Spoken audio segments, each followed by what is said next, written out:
C.S. Lewis was a writer who loved stories.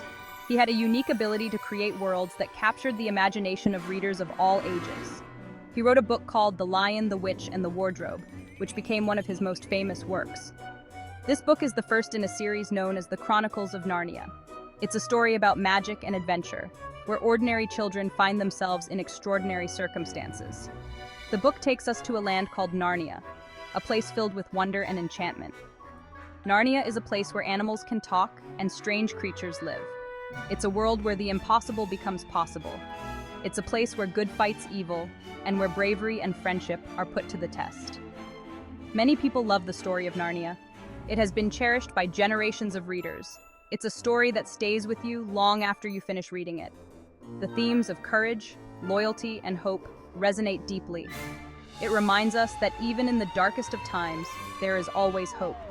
The light will always find a way to shine through.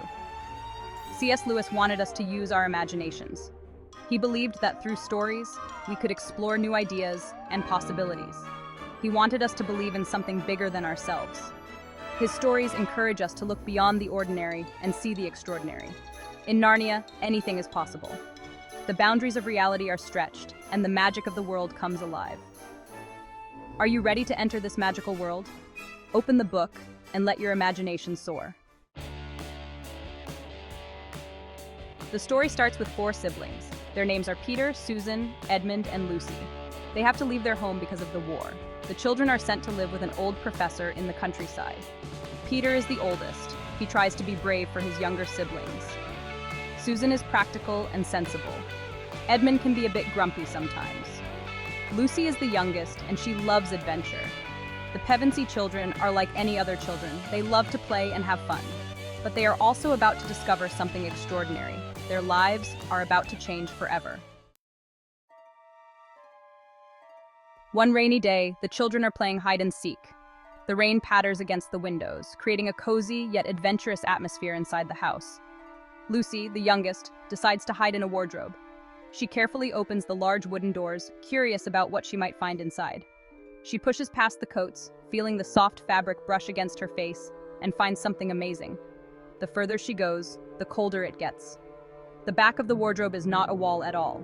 Instead, it opens up into a mysterious passageway. It's a doorway to another world, a magical portal glowing with an inviting light. Lucy steps through the wardrobe and enters Narnia, a land covered in snow and filled with wonder. She finds herself in a snowy forest and sees a lamppost glowing faintly in the distance, marking the beginning of her adventure. A friendly faun named Mr. Tumnus invites her for tea. He tells her stories about Narnia and its inhabitants. Narnia is a magical place, but it's also in danger. Dark clouds loom over the enchanted forest, hinting at the challenges ahead. When Lucy tells her siblings about Narnia, they don't believe her at first. They think it's just her imagination running wild. But soon, they all find their way through the wardrobe.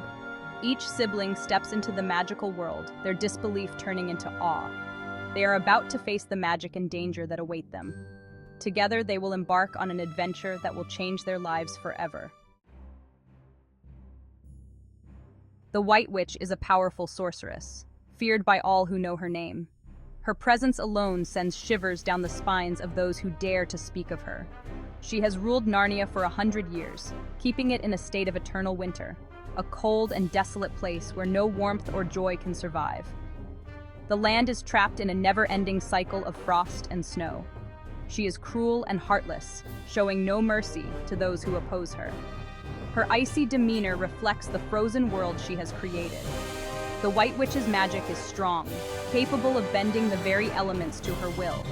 Her spells are powerful and unyielding, leaving a trail of despair in their wake. She can turn people into stone with a flick of her wand, freezing them in time forever. Her victims become lifeless statues, a testament to her ruthless power. The White Witch represents evil in the story, embodying the darkness that has taken hold of Narnia. Her reign is one of terror and oppression. She has stolen the warmth and joy from Narnia, leaving behind a barren and lifeless land. The once vibrant and thriving kingdom is now a shadow of its former self. The creatures of Narnia live in fear of her, hiding in the shadows to avoid her wrath. But there is hope, a glimmer of light in the darkness. A prophecy speaks of 4 human children who will come to Narnia and break the White Witch's power. These children are destined to bring an end to her reign of terror. The Pevensey children are the chosen ones, but they don't know it yet. Their arrival in Narnia marks the beginning of a new chapter in the battle against the White Witch. They must learn to be brave and fight for what is right, facing their fears and standing up against the darkness. Their courage and determination will be tested. The fate of Narnia hangs in the balance, resting on the shoulders of these young heroes.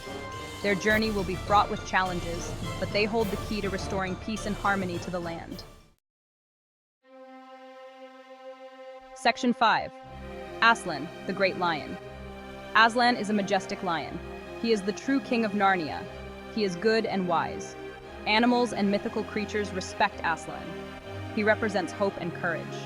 Aslan has been away from Narnia for a long time, but he returns to help the Pevensey children defeat the White Witch. Aslan is a powerful force for good. He is willing to sacrifice everything to save Narnia. The children meet Aslan in the heart of the forest. He gives them strength and guidance. Aslan believes in the children even when they doubt themselves. He is the key to defeating the White Witch. Section 6. The Battle for Narnia. The White Witch's forces gather for a final battle. The Pevensey children must fight alongside Aslan and the Narnian creatures.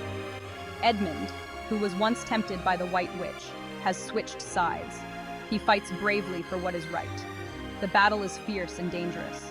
The fate of Narnia is at stake. Aslan faces the White Witch in a dramatic showdown. He sacrifices himself to save Edmund's life. But Aslan's story doesn't end there. Because of his great love, he is resurrected. The White Witch is defeated. Good triumphs over evil. Narnia is free from her icy grip. Section 7. Growing up in Narnia. With the White Witch gone, spring returns to Narnia. The Pevensey children are crowned kings and queens of Narnia. They rule wisely and justly for many years. They grow up and have many adventures. Peter becomes a brave and noble king. Susan learns to be compassionate and wise. Edmund proves his loyalty and courage. Lucy continues to spread joy and wonder wherever she goes. But one day, the children realize it's time to return to their own world. They step back through the wardrobe and find themselves back in the professor's house. No time has passed. They are children again. Section 8. The Magic Lives On. The Pevensey children may have left Narnia, but Narnia never left them. They carry the magic of Narnia in their hearts. They know that anything is possible, if you believe. The Lion, the Witch, and the Wardrobe is more than just a children's story. It's a story about the power of faith, hope, and love. It's a story that has captured the imaginations of readers for generations. The story reminds us that even in the darkest of times, there is always hope. And sometimes, the most ordinary things can lead to the most extraordinary adventures.